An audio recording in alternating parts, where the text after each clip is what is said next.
Setelah Yakub mendapat kabar bahwa ada gandum di Mesir, berkatalah ia kepada anak-anaknya, "Mengapa kamu berpandang-pandangan saja?"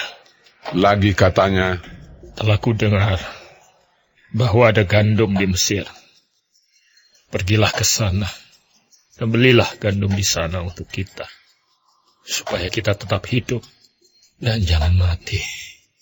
Lalu pergilah 10 orang saudara Yusuf untuk membeli gandum di Mesir.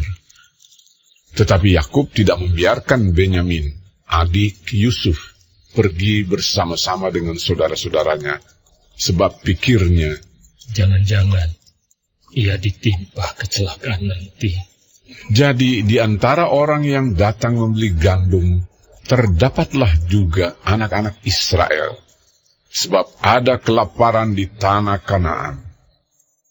Sementara itu, Yusuf telah menjadi mangku bumi di negeri itu.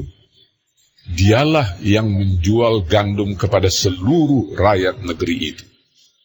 Jadi, ketika saudara-saudara Yusuf datang, kepadanya lah mereka menghadap dan sujud dengan mukanya sampai ke tanah.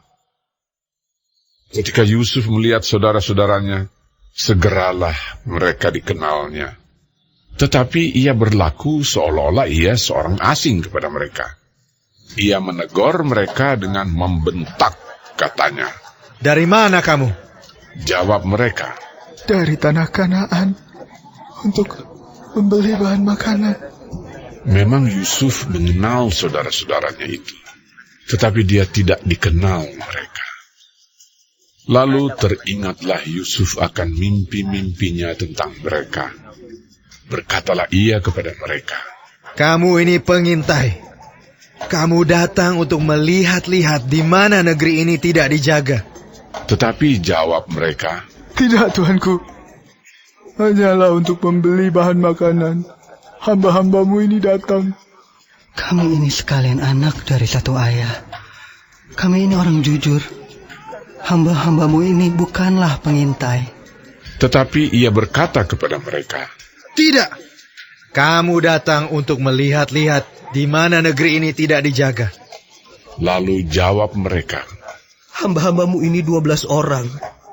Kami bersaudara, anak dari satu ayah di tanah Kanaan. Tetapi yang bungsu sekarang ada pada ayah kami, dan seorang sudah tidak ada lagi." Lalu kata Yusuf kepada mereka, "Sudahlah, seperti telah kukatakan kepadamu tadi, kamu ini pengintai. Dalam hal ini juga kamu harus diuji. Demi hidup Firaun, kamu tidak akan pergi dari sini jika saudaramu yang bungsu itu tidak datang kemari. Suruhlah seorang daripadamu untuk menjemput adikmu itu. Tetapi kamu ini harus tinggal terkurung di sini. Dengan demikian perkataanmu dapat diuji. Apakah benar? Dan jika tidak, demi hidup Firaun, sungguh-sungguhlah kamu ini pengintai." Dan dimasukkannya mereka bersama-sama ke dalam tahanan 3 hari lamanya. Pada hari yang ketiga, berkatalah Yusuf kepada mereka, "Buatlah begini, maka kamu akan tetap hidup. Aku takut akan Allah. Jika kamu orang jujur, biarkanlah dari kamu bersaudara tinggal seorang terkurung dalam rumah tahanan. Tetapi pergilah kamu, bawalah gandum untuk meredakan lapar seisi rumahmu. Tetapi saudaramu yang bungsu itu haruslah kamu bawa kepadaku, supaya perkataanmu itu ternyata benar, dan kamu jangan mati." Demikianlah diperbuat mereka. Mereka berkata seorang kepada yang lain, "Betul-betullah kita menanggung akibat dosa kita terhadap adik kita itu. Bukankah kita melihat bagaimana sesak hatinya ketika ia memohon belas kasihan kepada kita? Tetapi kita tidak mendengarkan permohonannya. Itulah sebabnya kesesakan ini menimpa kita." Lalu Ruben menjawab mereka, "Bukankah dahulu kukatakan kepadamu, janganlah kamu berbuat dosa terhadap anak itu. Tetapi kamu tidak mendengarkan perkataanku. Sekarang darahnya dituntut daripada kita. Tetapi mereka tidak tahu bahwa Yusuf mengerti perkataan mereka, sebab mereka memakai seorang juru bahasa. Maka Yusuf mengundurkan diri dari mereka, lalu menangis. Kemudian ia kembali kepada mereka dan berkata-kata dengan mereka. Ia mengambil Simeon dari antara mereka, lalu disuruh belenggu di depan mata mereka. Sesudah itu Yusuf memerintahkan bahwa tempat gandum mereka akan diisi dengan gandum, dan bahwa uang mereka masing-masing akan dikembalikan ke dalam karungnya, serta bekal mereka di jalan akan diberikan kepada mereka. Demikianlah dilakukan orang kepada mereka itu. Sesudah itu, mereka pun memuat gandum itu ke atas keledai mereka, lalu berangkat dari situ. Ketika seorang membuka karungnya untuk memberi makan keledainya di tempat bermalam, dilihatnyalah uangnya ada di dalam mulut karungnya. Katanya kepada saudara-saudaranya, Uangku dikembalikan. Lihat, ada dalam karungku.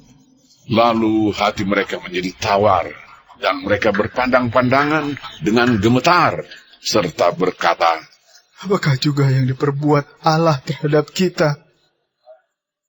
Ketika mereka sampai kepada Yakub, ayah mereka, di tanah Kanaan, mereka menceritakan segala sesuatu yang dialaminya.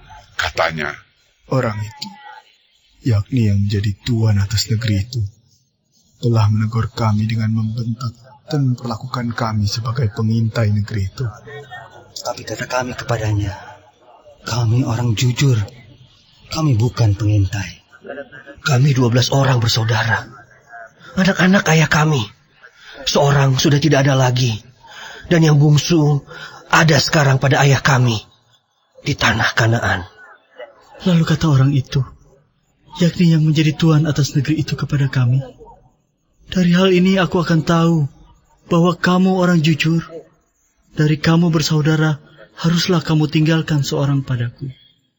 Kemudian bawalah gandum untuk meredakan lapar seisi rumahmu dan pergilah. Lalu bawalah kepadaku saudaramu yang bungsu itu.